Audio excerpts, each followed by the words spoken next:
shaking. Hello everyone, my name is Brandon Collison. I am the director and I guess kind of the head of NCR Enigma Studios, which is basically kind of what I'm calling my channel. And today I'm here to talk about a little bit about my upcoming Fallout fan film I'm working on. And I want to get this one thing out of the way right now. There is no script for this video. I don't have a script. I'm not gonna lie, I honestly have no clue as to what I'm really doing on some of this. I mean, I have a little bit of an idea. I mean, I have a vision of where I want to go with this. It's just,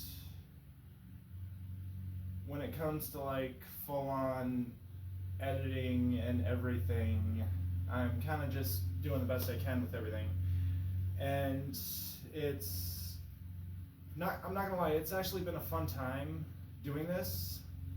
And as you can see, I'm actually right now sitting in the kind of not only my workshop, but also as you can see behind me, a little bit of Lee Emerald's office that I'm using for this Fallout fan film for my detective's office setup. And one thing I also want to say is I'm not sure that this is going to be the full exact setup for the office, because of the fact that things can change. And in all honesty, I mean, I don't want to go too hog wild out on this area, because I mean, I rent and I don't really own anything of the property, so I really don't want to commit too much to this one area and then basically it kind of all be for nothing. So I'm working as I go, and it's a working in progress. And as to where this kind of all started from is this actually kind of started 5 to 6 years ago, maybe 7 years ago, when I originally started this out as wanted it to be an audio drama originally. And it was actually supposed to be about what really happens to a lot of the NCR Desert Rangers or NCR deserters that leave the NCR during the events of Fallout New Vegas. And in that, I actually kind of had it wrote that basically there was like a 2nd battalion that was sent into the Divide. And I'm just going to go and say that's a story for a completely another day. But it basically started out with that, long story short, I guess, they ended up going in and receiving a device basically that they didn't know they were technically also after, that was technically a device that was the same as what the original courier brought, that caused the Divide to be what it was, except that device was different in a few ways. Granted, it was the same, but that one also contained basically information to rebuild the exact same weapons of the Divide that put it in the state that it's in as of the events after the courier was there. And basically the storyline kind of just followed that, and I kind of put it on the back burner because I didn't know exactly what I was really doing, for the fact of it was an audio drama, and I was really actually heavily inspired by the audio drama True Vault Escapades by A-Bomb Radio. And since then, I kind of, like I said, put it on the back burner and started to just kind of focus on props, and kind of just started to look at some of the macabre things that we kind of don't really see in the Fallout community for props. And I mean, I guess it's not something we don't see, it's just a lot of the ones that I actually kind of always saw were either these small little 3D printed models, or the Deathclaw eggs I saw kind of were like something as if someone kind of just walked onto a set of the Flintstones. Not to be rude to anybody or anything, but it kind of just looked like they walked onto a set. Again, sorry, there is no script. Again, there is no script to this video. they just walked in onto a set of the Flintstones and basically just picked up one of the dino eggs and was like, oh yeah, this will work fine. And also kind of brings me to part of the reason of why I'm making this fan film, and I'm hoping to eventually evolve it into a bit of a mini-series. And I'm really trying to reach out and look for people that are local in Nebraska that are really passionate and love Fallout and would actually like to be a part of something like this, because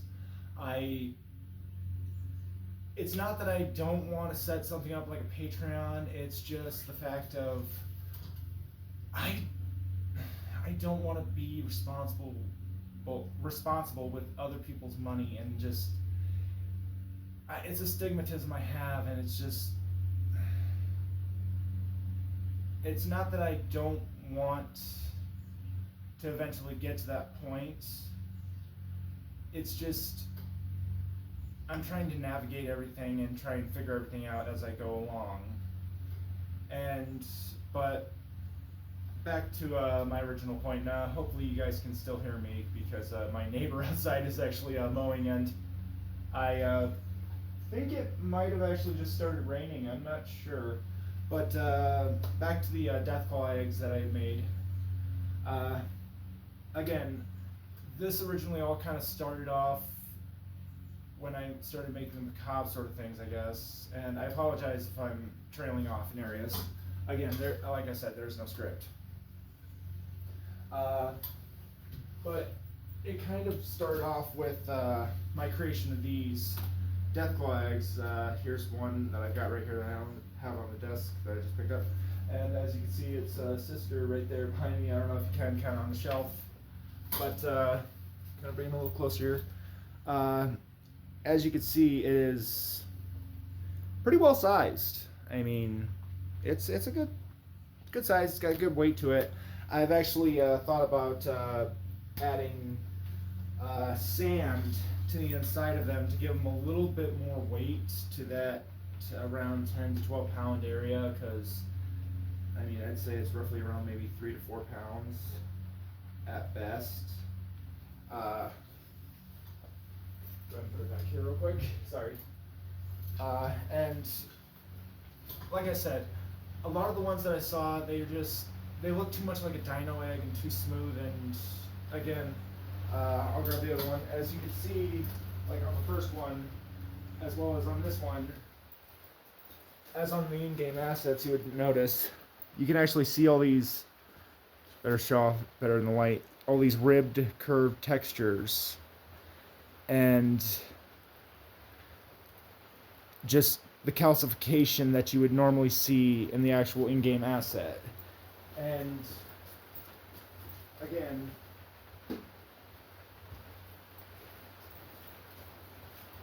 I made these because of the fact that they are something that you don't really see in the Fallout community, and which kind of brought me to the Fallout fan film that I'm currently working on right now. And like I said, it's a work in progress.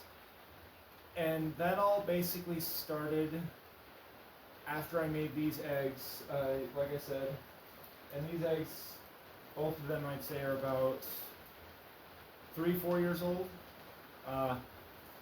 And that's just because it got me to thinking of, like, basically, we know that Jackson's Chameleons is used, but it's like, where was the location?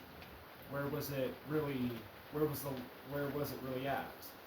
And that's kind of where I decided to contact the modern creator, Jonah Loeb himself, of the modern Deathclaw. And I basically just been going back and forth with him via email in the last couple months. And also, by the way, shout out to Jonah Loeb to his new graphic novel he has coming out this summer.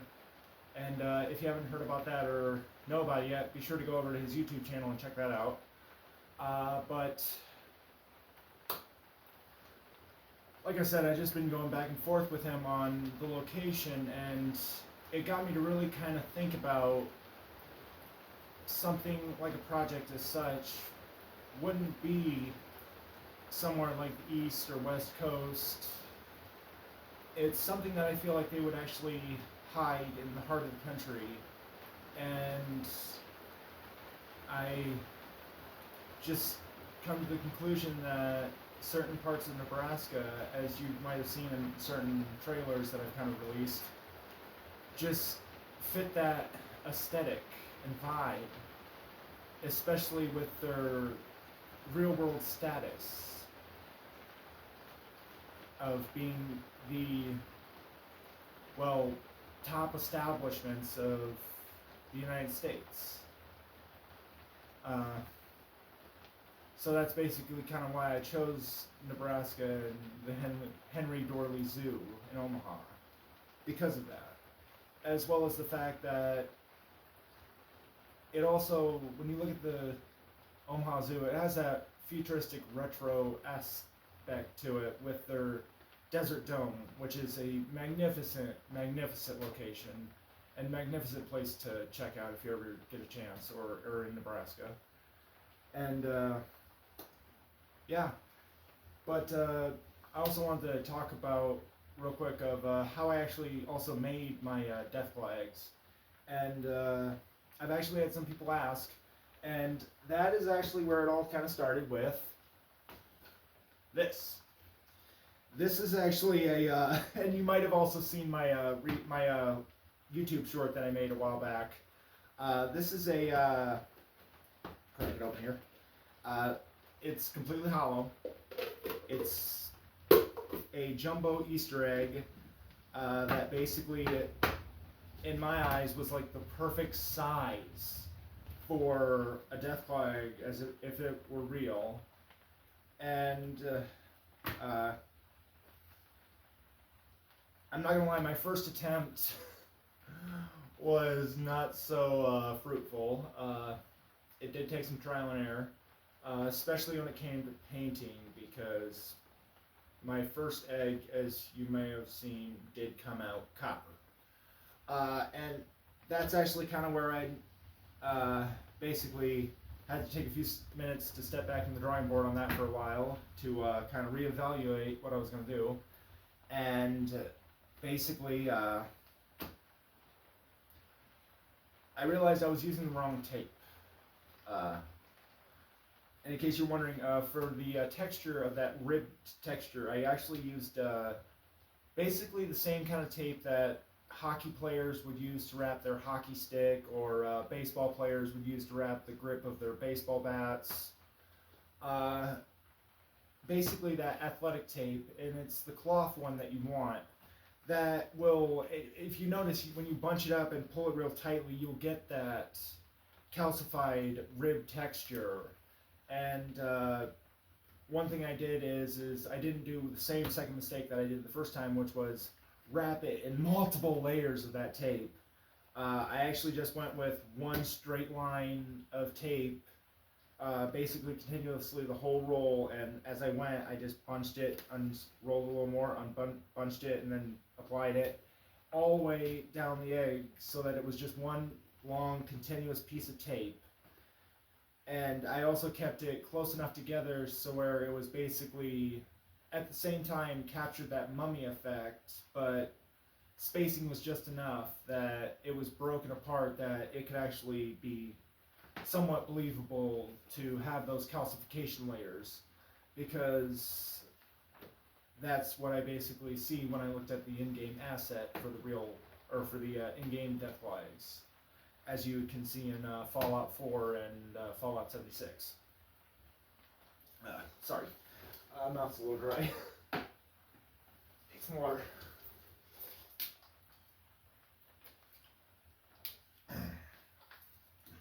Again, sorry.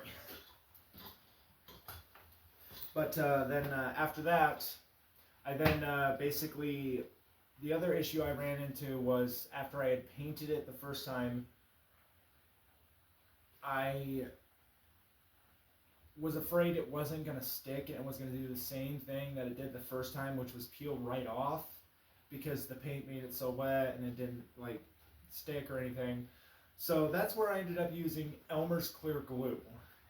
Basically with that, what I ended up doing was on this is after I did the tape, I then basically drilled a hole in the bottom, and so that when I had it sitting like this, I can then just apply it, and then when need be, I could then flip it, put a screw in the bottom, or a bolt that would just thread just right, that I could just hang it and then apply the rest of the Elmer's glue, and then same for as in when I went into the painting aspect. And painting was not very easy as well, because it's not easy to really match the right colors, but at the same time I'd step back and look at the fact that when you look at nature, not every egg is going to actually look the same. Not every one of them is going to look, I mean, to the untrained eye, yes, they may look identical, but if you really were to actually pay attention to like a nest, you would actually notice in the wild the imperfections of how, like say, this robin's nest, this egg here in this nest, might have more spots next to than the one next to it, or might have a larger distinct spot or something. Just that multiple different characteristics is, I guess, what I'm trying to say. So that's where it kind of basically clicked for me, that it's like, it doesn't have to be perfect, because I mean, in nature, nothing is actually really ever perfect. I mean, don't get me wrong, there are some areas that I could be argued, but when it comes to like things like this, I mean, not every egg in a nest is always going to look the same.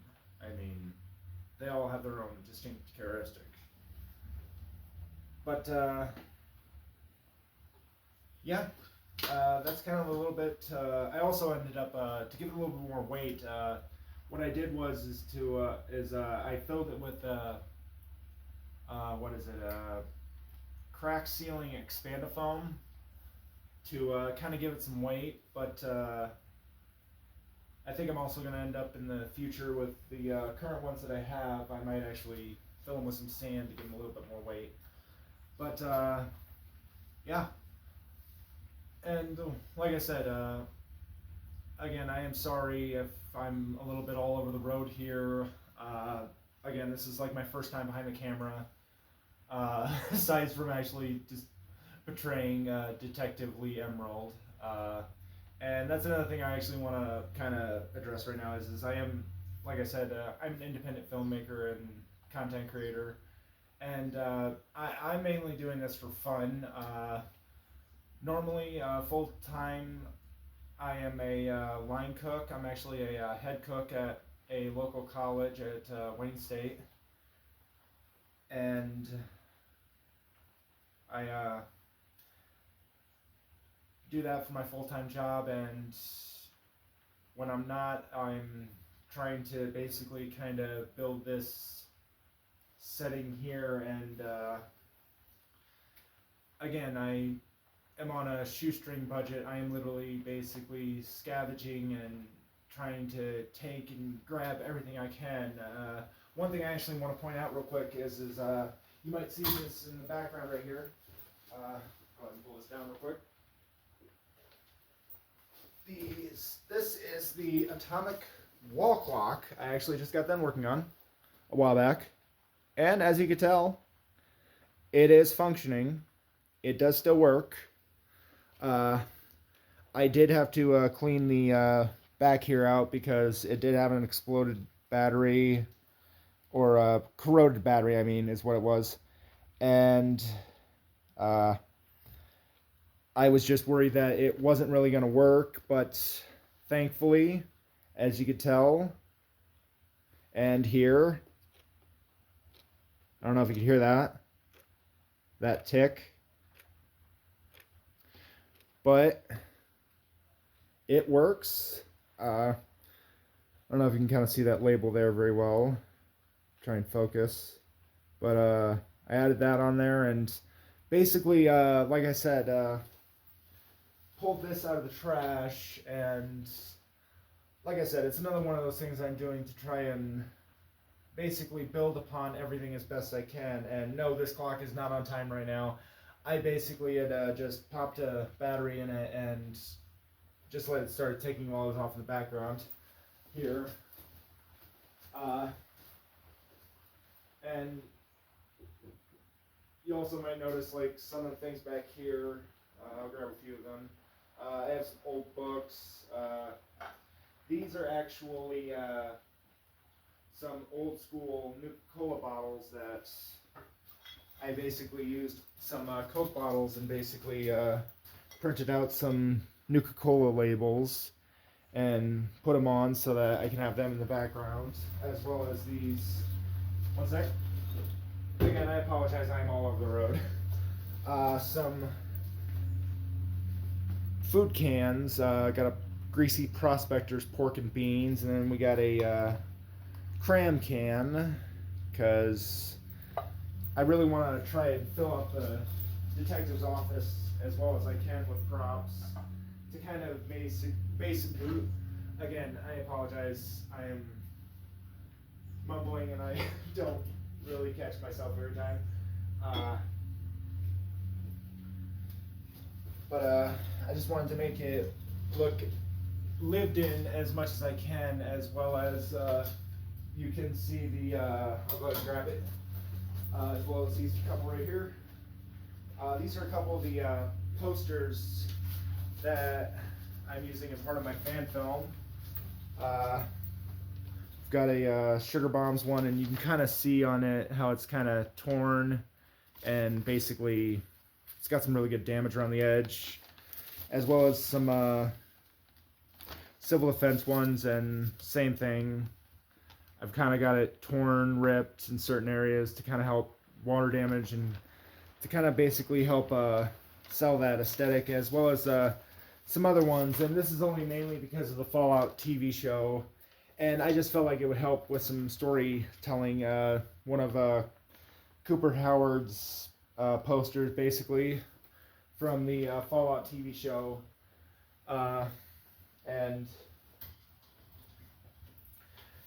mainly it's because I have those because I want to try and make the background look as aesthetically as lived in as I possibly can. And I know that there are some posters that are in the background of some of my shots that aren't exactly the best of quality, and it's not that I don't want to hire real artists and other people. It's just I don't really have the budget because, again, I am on a shoestring budget, and I'm trying to stick as close to the actual in-game or Fallout universe aesthetic as I can without, like, trying to compromise. And I know some of them don't look the greatest, and again, I mean, I am trying the best I can.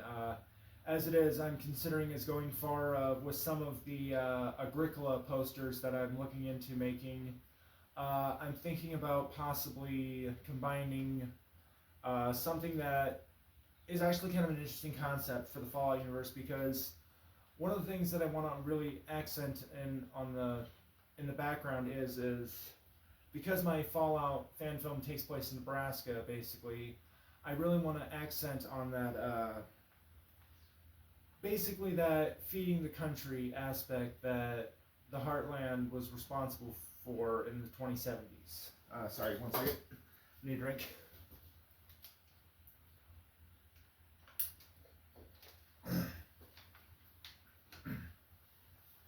And that's where I want to that's where I'm kind of starting to lean towards, like, I want to start mashing.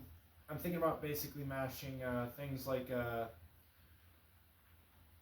well, actually, I guess you could say basically taking International Harvester, which is a brand that is very big and has been grounded in United States history since 1902 in farm equipment. And basically, I want to take the models, in a sense, that they had produced, basically their, for one example, their International Harvester 1400 series. That one is actually a good candidate because when you look at that one and actually kind of look at it, you can actually kind of see and go, yeah, I can actually believe that could actually pass as some atomic powered style of combine because of the way it's structurally built, as well as a few other of the international harvester tractor designs as well. There was a couple other designs from a few other companies that I was thinking about looking into. One of them was the, I can't think of the full name, but I know it was Oliver, and it was by John Deere, and it had this futuristic slick design, but kind of looking at it, I was like, no, not really. That just looks too slick and looks like too much more like a high luxury sort of thing.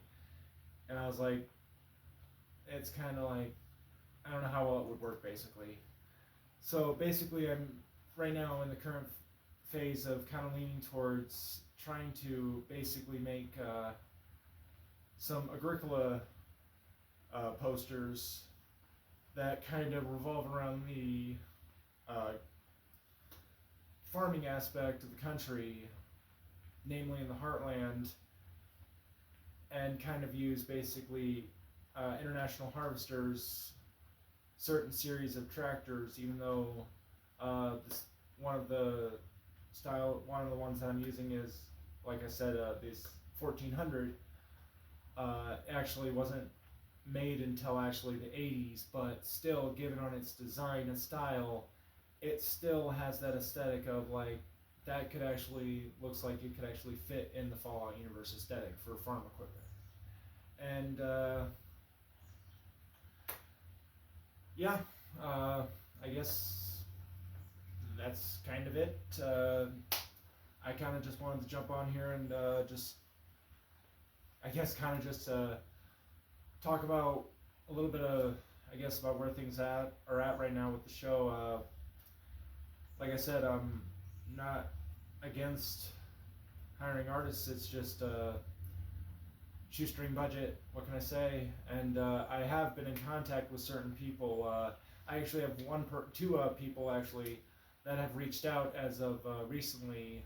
One that lives in Omaha, and another person that actually apparently knows quite a bit about the civil engineering, or not civil engineering, the civil defense. Sorry. I apologize. I do apologize. I'm all over the road. But more about the civil defense aspect and history of Nebraska, and I'm honestly looking forward to talking with that person some more, because that's another thing I also wanted to mention, I guess, real quick, is I'm still currently in the process of trying to find certain stuff, mainly actors and people that want to donate their time and basically be a part of this, and that might be able to direct me into the right direction of someone that may have what I'm looking for, and that's kind of, I guess, basically, I have a scene for my Fallout fan film that I want to open with, and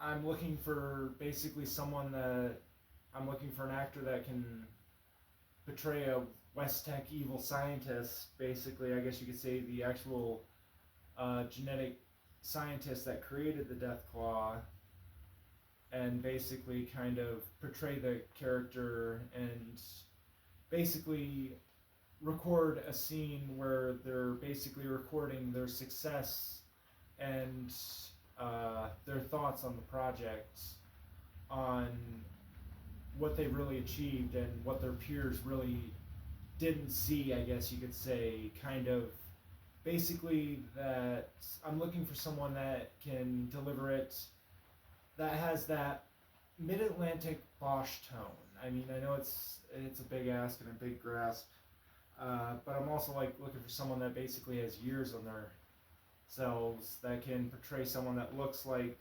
they've been around, and someone that basically has a setup that they can record themselves in, that I guess you could say looks like a underground office in a secret underground West Tech facility that would be hidden underneath the Omaha Zoo. And I'm really trying to make a connection with a certain movie from the 90s. and it's just this tone that this scientist has that I'm trying to capture, that I'm really trying to find someone to help me with that. And if you've stuck along with me this far, I apologize. But if you have stuck with me long enough to this length of the video, and you know someone that might have something like that, or has a setup like that, and maybe can deliver the same kind of atmosphere, I would really love to work with them. And again, I honestly cannot offer you a pile of gold, but I can offer you a seat at the table for a part of this Fallout fan film, as well as future episodes, because like I said before, I'm hoping to branch out into other episodes. And again, that's where I still have to really kind of figure out the roadmap for everything, and kind of figure out where everything kind of is and how everything kind of sets. And again, I'm just, right now I am in the phase of looking for people to work with and that want to help with this project. And again, if you know someone, please send them my way. But I'm mainly looking for people that are local, that know of areas that can be used for filming, because another thing I know is some areas like will demand like certain stuff like permits or stuff like that. And again, I know I sound like a broken record saying this, but I am an independent creator and I'm on a shoestring budget, and a lot of this is all coming out of my own personal pocket. I mean, I have no financial backer, and it's not that I'm, like I said, against setting up a Patreon. It's just, well, I mean, I don't want to accept money from people and then not be able to fully deliver, if you know what I mean, or in a sense kind of just waste people's time. I really want to have this succeed, and really would like to basically just kind of see my home state represented, because I mean, as a lot of people may know or not know, Nebraska is not really talked about very much in the Fallout universe or the Fallout franchise. I mean, yes, we have maybe one statement or mention in Fallout 76 and one mention of cornfields or whatever in the TV show season 1, but that's really it. And like I said, this all kind of started after I made these eggs and kind of just thought about where is the real cradle, because I mean, I just, like I said, got to thinking about the fact that everywhere else, like LA, New York, Colorado,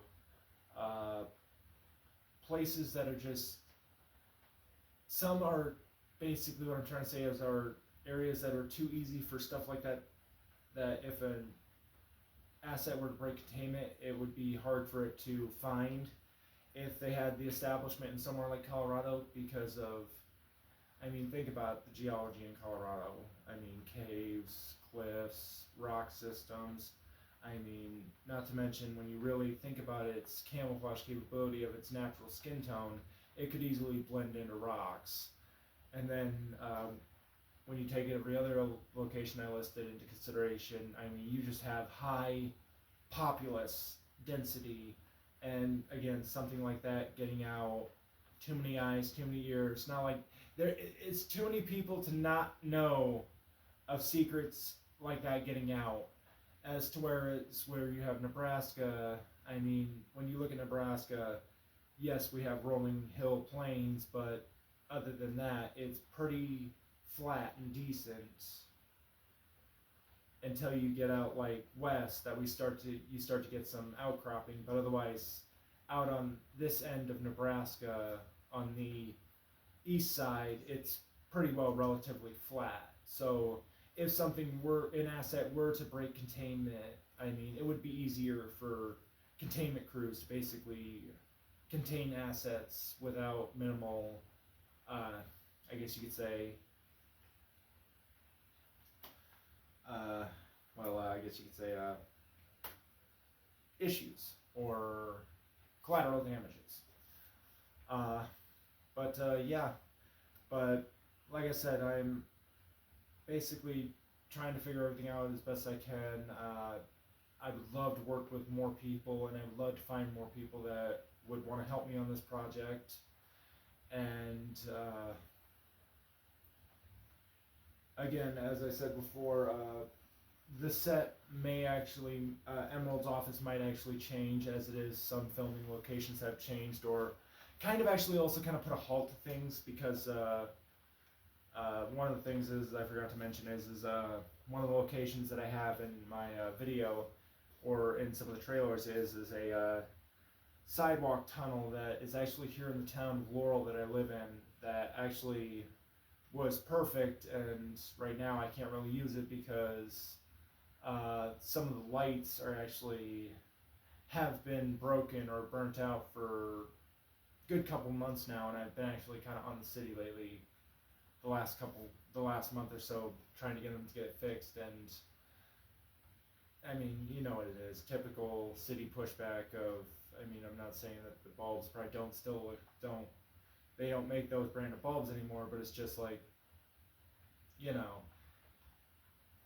I know it takes time to get that done, but it just makes it harder for people like me. So that's part of the reason why things are kind of taking a little longer, as well as the fact that I've kind of decided that this is a passion project. And I know I said originally in one of my trailers that it said it was coming soon or this summer, but I decided that if it needs to take a little longer, then that just means it will be better, most likely, I feel, because it actually has the time to actually have certain parts fleshed out and everything, because this first initial episode is namely a monologue, or a voiceover, if you will, kind of just following Lee Emerald and kind of just showing off a little bit of what I kind of hopes to come for the Nebraska or Plains Commonwealth, or Midwest Commonwealth, I should say. Sorry, again, there is no script to this thing. You sound like a broken record.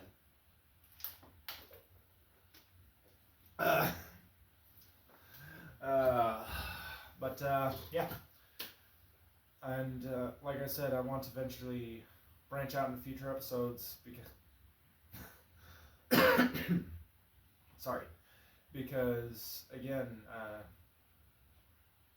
there's not really much known, and I'd really like to find some people down the road to actually work with. But I'm actually going to go ahead and wrap things up probably. I apologize for kind of being all over the road with this. Again, this is my first time behind the camera. I just wanted to let you all know kind of where I'm at with this, and kind of just make, I guess you will, a little bit of a director's log for this.